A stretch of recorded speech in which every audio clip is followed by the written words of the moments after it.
Salam dostlar, bugün sizlerle beraber Novruz tonqalıdayız ve arxamızda gördüyünüz əraziyə gözəl tonqal qalamaya çalışacağız. Birinci olaraq bayramımızı təbrik etməklə belə bayramlara çıxasınız. İndi nə qədər emin malzemə axtaraq. Getdik.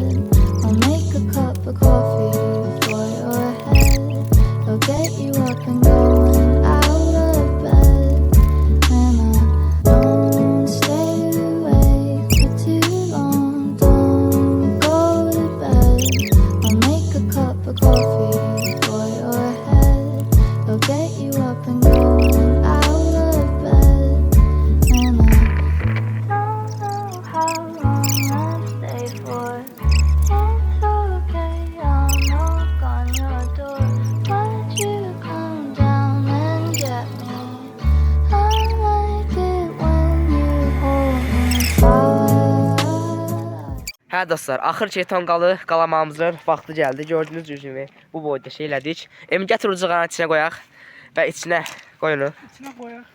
Onu qoy o qırağından. Çox yavaşcana, hə. İndi gəl bura.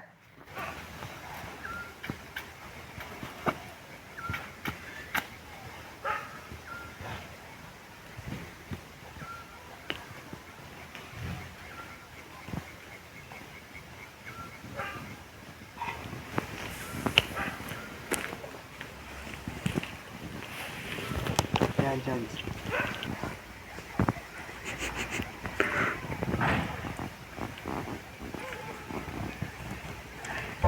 Ve dostlar, gördüğünüz gibi tonqalımız alovlandı. Uzaqdan bax. İndi deyirəm 2 nəfər olmasaydı başqası içərdi, başqa şeylər də eləyərdi. Qəşəng tamam. Hə, tamam. Al Emin. Novruz bayramımızı keçirdik. Xeyirli, mübarək olsun. Hə, sən vursan yoxsa mən? Sən. Vurum da. Mübarək balcıq. Düşürmü? Ha. Hə, mənki sındı.